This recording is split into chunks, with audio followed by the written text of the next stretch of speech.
Everyone's heard of Banff, but just 20 minutes down the road sits Canmore, a mountain town locals love just as much. But is it worth staying here? What can you actually do in summer and winter? And how does it fit into your Banff trip? That's what I'm diving into today. Welcome to the Banff Travel Podcast. If you're tuning in for the first time, I'm your host, Celine Brewer, a Canmore local helping you plan unforgettable trips to Banff National Park with local tips, insider advice, and stress-free itineraries. Before we jump in today, I want to thank everyone who joined my first Banff trip planning workshop for the 2026 planning season. It was such a fun, interactive night, and the feedback has been incredible. One participant said, "There's so much information out there, and while it just becomes overwhelming, the workshop provided so much clarity. I could have listened for another 90 minutes." Another participant shared, "The workshop showed me I was on the right track and helped clarify so many details. This Banff trip planning workshop saves time, money, and helps you make your trip even more enjoyable." So I'm excited to announce that my next live Banff trip planning workshop is happening on October 28th. We'll go over how to plan your Banff, Lake Louise, and Jasper days for the next year, including any 2026 updates, booking tips, and how to fit everything together. The link to register is in the show notes, so to make sure to save your seat. Today we're talking all about Canmore. If you've never heard of Canmore, it's a mountain town just east of the Banff Park gates. You'll pass through it on your way from Calgary to Banff. We will go through why it deserves a spot on your Banff itinerary, what makes it different from Banff townsite, and how to experience it in every season. So what makes Canmore special, aside from the fact that that's where I live?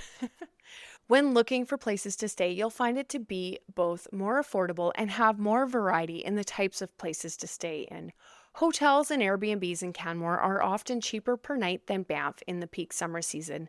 You'll also find more condo-style suites and vacation rentals, perfect for families or those longer stays. There's easy access to everyday conveniences in Canmore. You'll have a choice between 2 large grocery stores, plenty of coffee shops, and gear rental shops right in town.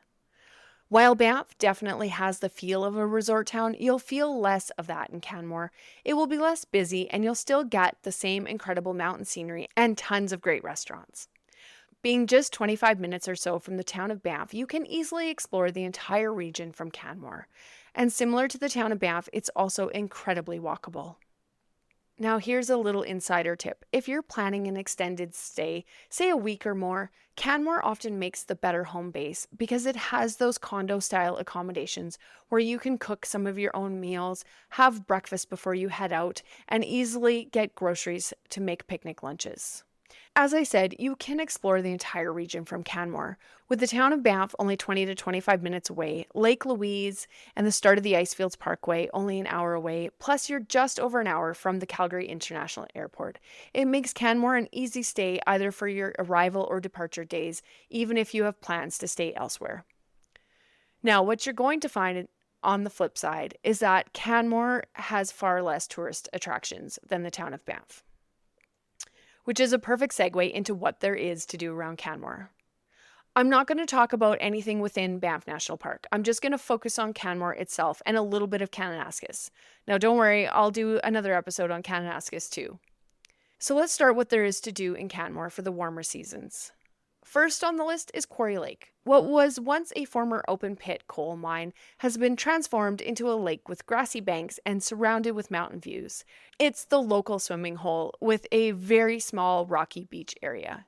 Now, prior to COVID, Quarry Lake was very much a local spot. Locals would flock here in the summer months where kids would play in the rocks. Those not bothered by the cold water would swim or float in the sun. It has since been what I would say discovered and much busier, but it's still a great place to spend some time. There's a nice trail all around the lake for a walk any time of year. On warm summer days, bring a picnic, paddleboard, floaties, but beware, the water is cold and it gets deep fast, so watch children who may not swim very well. There's a set of large rocks in the water and it gets deep fast when you go past those rocks. It is paid parking at Quarry Lake, which can get pretty pricey if you go there for a long time. It's $20 for 2 hours in peak season or $2.50 per hour from October to May. Alternatively, from May to late September, you can take the Rome Route 12 from town and save on those parking costs. Now, Canmore has some incredibly scenic, easy walking trails. The ones that should top your list are the Policeman's Creek Boardwalk right in downtown. The Bow River Loop takes you along the river and to the historic Engine Bridge. And Canmore has an incredible paved pathway system that winds through town and along the river, perfect for biking, jogging, or even long walks. The trails connect neighborhoods like Benchlands and the Three Sisters right to downtown, so you can explore the valley on two wheels or on foot. I have a post of all of the best easy scenic walks around Canmore that I'll link to in the show notes. Now let's talk about hiking around Canmore. Most people have heard of Grassy Lakes. Grassy Lakes is a must-do hike. It's short, family-friendly, and gorgeous. The more difficult route passes a waterfall before reaching the two stunning green-blue lakes. Also very popular, but much more difficult, is Howling Peak. This steep and rewarding hike has a view back over Canmore that's one of the best in the valley. From the top, you can go over to Miners Peak as well, which I actually prefer. Also nearby is East End of Rundle, or locally known as Eeyore. It's a tougher climb and there is some scrambling, so this is not for beginners, but definitely worth it if you're experienced.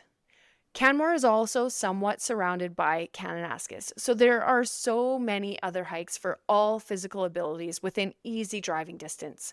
Some easy favorites are Hart Creek and Grotto Canyon, though I definitely love Grotto Canyon more in the winter. If you've been reading blogs out there, you've probably seen other hikes listed like the Highline or Cloudline. And while these are definitely multi-use trails that are also frequented by mountain bikers, to be honest, I love these trails for mountain biking, but I think there are way better hikes to do than these ones, which offer very little as far as views. I'd much rather do the other ones I've mentioned here or venture into Kananaskis. If hiking isn't your thing, don't worry. There's some really fun, adventurous tours that you can do right from Canmore. There's the Canmore Cave Tours, where you can explore the Rat's Nest Cave on a guided underground adventure, scrambling and squeezing through natural caverns by headlamp. Canyoning is one of our family favorites. Descend waterfalls with ropes and guides for a heart-pumping summer adventure. Float trips, you can take a gentle Bow River float right from town. If you're looking for more whitewater rafting, you'll do that from nearby Kananaskis. And then if you really want a splurge, then a helicopter tour is ideal for getting a whole new perspective over these mountains. One of my favorite ways to explore when we travel is by bike, so if you're the same, you'll really enjoy renting a bike in Canmore. There are some great biking options, including the Legacy Trail, which is the 22-kilometer paved pathway that links Canmore and Banff. You can even connect it all the way to the Bow Valley Parkway if you're looking for an extra long ride. If you end up being too tired to pedal all the way back, you can always take Rome Route 3 and put your bike on the front of the bus. Then, of course, there's the paved trail network that we talked about in the easy walking trails. It's also ideal for bike rides. If hitting the single track is more your style, then head up to the Canmore Nordic Center. They even have bike rentals right on site at Trail Sports. Also at the Canmore Nordic Center, you'll find one of the 2 disc golf courses in Canmore. The other one you'll find up in the Three Sisters area. If you love golf, Canmore has 3 golf courses. The 2 most scenic options are the Stewart Creek Golf and Country Club or the Silvertip Resort. So if you were looking for an adventure-packed 3 days in Canmore, I might suggest day 1 with a hike up Howling, followed by a float trip on the Bow River. Day 2 you could fill with the Canmore Cave Tour or canyoning, and finish up your 3rd day with a Legacy Trail bike ride, followed by a brewery tour right in town. If you're coming to Canmore and want a little bit more of a relaxed getaway, you could spend day 1 exploring downtown shops and cafes with a meander on Policeman's Creek Boardwalk. On day 2, get a little bit more exercise with that hike up Grassy Lakes and finish up at Quarry Lake for a picnic and a paddle. Finally, on day 3, take a scenic drive to Kananaskis, and I still think that river float is well worth it, and then finish up with dinner on a patio. Well, most of the things I've talked about to do around Canmore are focused on spring, summer, or fall. I'm planning on including more information on winter, as some of you may be in the middle of planning winter trips to the Canadian Rockies, or even if you're planning a trip for summer, you might be convinced to come back in another season. So, winter in Canmore. If you're a skier, you can still reach the ski hills in Banff from Canmore. If you plan to spend most of your time skiing, you may prefer to cut down on your driving by staying closer to the hills. But if you're looking for other activities besides skiing, here's what I recommend in winter around Canmore. Dog sledding, snowy owl sled dog tours, howling dog tours, and mad dogs and Englishmen all offer options for dog sledding and operate out of Canmore. Snowy owl and howling dogs even offer transportation from Canmore. There's the Yamnuska Wolf Dog Sanctuary, which is a must for animal lovers. Now, this is located 45 minutes east, closer to Cochrane. It offers guided or self-guided tours teaching about wolf dog conservation.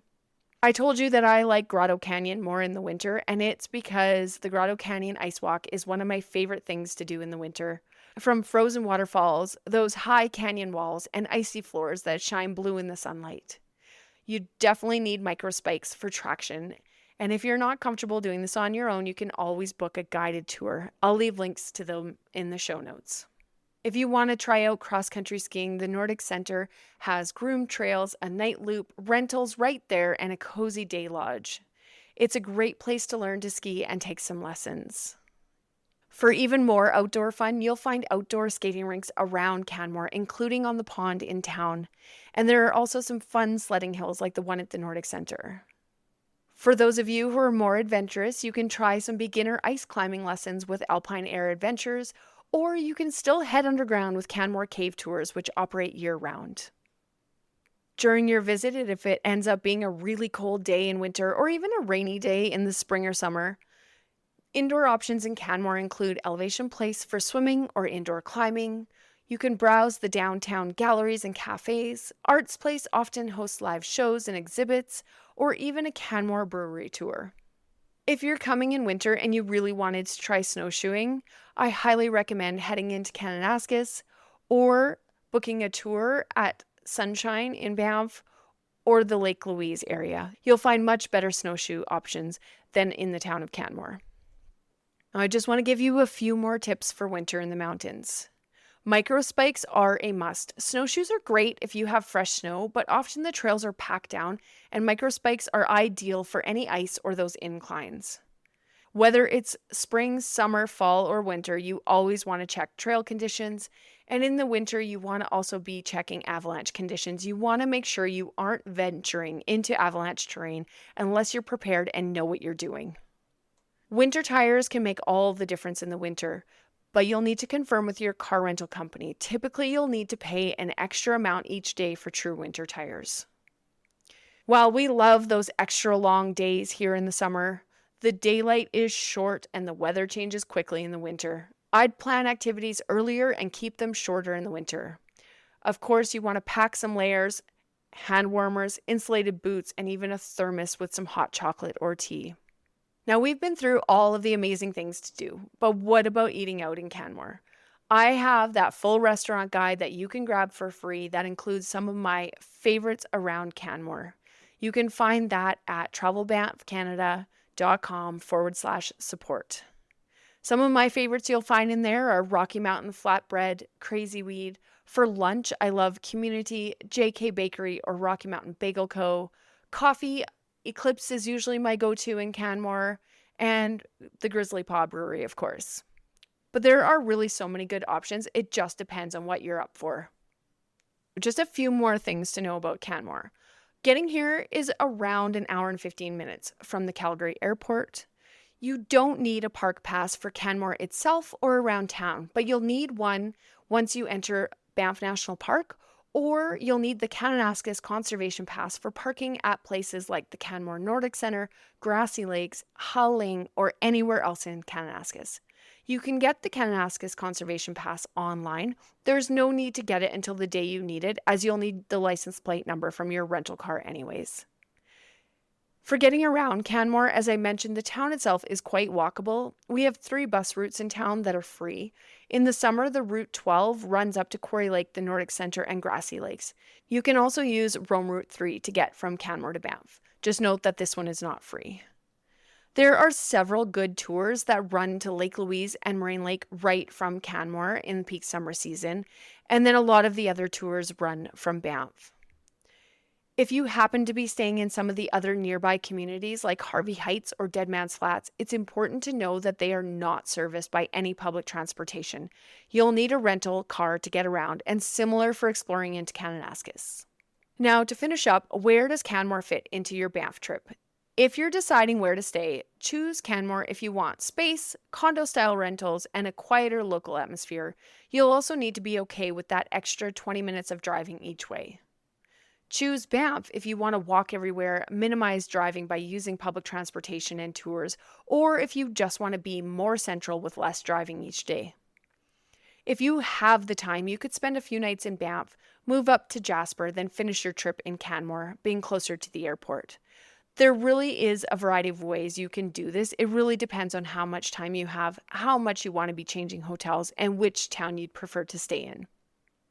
From either Canmore or Banff, you can easily day trip to Lake Louise, Yoho, or Kootenay National Park and Kananaskis. If you are going up to Jasper, I always say plan to spend a minimum of a couple nights there. You can drive back to Calgary directly from Jasper or just spend a final night in Canmore or near the Calgary airport. Thank you so much for listening to this episode of the Banff Travel Podcast. If you're planning your Banff trip and want everything mapped out for you, check out my Banff itineraries at travelbanffcanada.com. Each one breaks down exactly where to stay, what to see, realistic drive times, restaurant ideas, and all of those daily plans built from my local experience. And don't forget to register for the October 28th Banff Trip Planning Workshop. The link is in the show notes. Until next time, happy planning, and I'll see you out on the trails.